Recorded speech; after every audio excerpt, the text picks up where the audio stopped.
Hello every one, welcome back. ഇന്ന് ഞാൻ വളരെ എളുപ്പത്തിൽ തയ്യാറാക്കാൻ പറ്റുന്നൊരു സദ്യ ഐറ്റമാണ് കേട്ടോ നിങ്ങളായിട്ട് ഷെയർ ചെയ്യാൻ പോകുന്നത്. ബീട്രൂട്ടും തൈരും ഒക്കെ വെച്ച് ചെയ്യാവുന്ന നല്ലൊരു അടിപൊളി റെസിപ്പിയാണ്, അതേസമയം ഹെൽത്തിയാണ് കേട്ടോ. ഇതിന് വേണ്ടി ഞാനിവിടെ ഇപ്പോൾ നമ്മൾ ജ്യൂസൊക്കെ അടിക്കുന്ന ഓറഞ്ചിൻ്റെ സൈസിലുള്ള ഒരു ബീട്രൂട്ടാണ് എടുത്തിരിക്കുന്നത്. ഇതുപോലെ ചെറിയ ചെറിയ ക്യൂബ്സായി കട്ട് ചെയ്യുക. ചെറിയ ചെറിയ ക്യൂബ്സായിട്ട് തന്നെ കട്ട് ചെയ്യണം കേട്ടോ, നിങ്ങൾ ഗ്രേറ്റ് ചെയ്തിടരുത്. ഇതുപോലെ കട്ട് ചെയ്താലാണ് അതിൻ്റെ കറക്റ്റ് നല്ല ടേസ്റ്റ് വരുന്നത്. ഇനി ഇതൊരു ക്ലീനായ പാത്രത്തിലേക്ക് ബീട്രൂട്ടും ഒരു പച്ചമുളക് ചെറുതായി അരിഞ്ഞതും ആവശ്യത്തിന് ഉപ്പും കുറച്ച് വെള്ളവും ചേർത്ത് നമുക്ക് ബീട്രൂട്ട് ഒന്ന് വേവിച്ചെടുക്കാം. ഉടനൊന്നും പോകരുത്, ആ ക്രഞ്ചിനെസ് കീപ്പ് ചെയ്തുകൊണ്ട് തന്നെ ഒന്ന് വേവിച്ചെടുക്കാം. ബീട്രൂട്ട് വേവുന്ന സമയം കൊണ്ട് നമുക്ക് തൈര് ഉടച്ചെടുക്കാം. പുളിയില്ലാത്ത കട്ട തൈരാണ് കേട്ടോ വേണ്ടത്. ഞാനിവിടെ ഇപ്പോൾ ബലാത്തിനയുടെ 2 ചെറിയ കപ്പ് തൈരാണ് എടുത്തിരിക്കുന്നത്. ഇനി ബീട്രൂട്ടിലെ വെള്ളമൊക്കെ വറ്റി വെന്ത് കഴിഞ്ഞാൽ അതിലേക്ക് തൈരും കൂടി ചേർത്തൊന്ന് മിക്സ് ചെയ്ത് കൊടുക്കാം.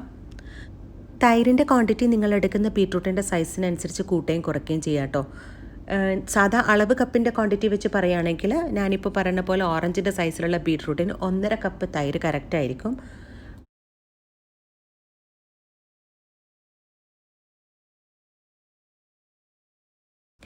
ഇനി ഇതിലേക്ക് ആവശ്യത്തിന് ഉപ്പ് ചേർത്ത് കൊടുക്കാം. ഉപ്പ് ചേർത്ത് കൊടുക്കുന്നതിന് ഒന്ന് ശ്രദ്ധിക്കുക, നമ്മൾ ഓൾറെഡി ബീട്രൂട്ട് വേവിക്കുന്നതിനും ഇതിൽ ഉപ്പ് ചേർത്തിട്ടുണ്ട്. അപ്പോൾ പാകത്തിന് ഉപ്പ് നോക്കിയിട്ട് മാത്രം ഉപ്പ് ചേർത്ത് കൊടുക്കാം കേട്ടോ.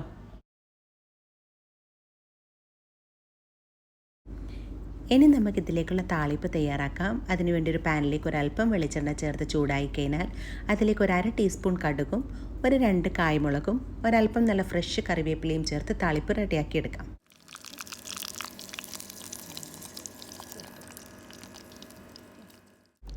അങ്ങനെ നമ്മുടെ ബീട്രൂട്ട് തൈര് കറി ഇവിടെ റെഡി ആയി കഴിഞ്ഞു. വളരെ ഈസി ആയിട്ട് തയ്യാറാക്കാൻ പറ്റിയതും അതുപോലെ തന്നെ കാണാൻ നല്ല ഭംഗിയുള്ളത് കൊണ്ടും സദ്യയുടെ ഇലയിൽ ഒരു പ്രത്യേക സ്ഥാനം പിടിച്ചൊരു ഐറ്റമാണ് കേട്ടോ ഈ ബീട്രൂട്ട് തൈര് കറി. നിങ്ങളെല്ലാവരും ഇതൊന്ന് ട്രൈ ചെയ്ത് നോക്കുക. എന്നിട്ട് നിങ്ങളുടെ അഭിപ്രായങ്ങളും സജഷൻസും ഒക്കെ എന്നെ കമൻറ്റ് ബോക്സിലേക്കൂടെ അറിയിക്കുക.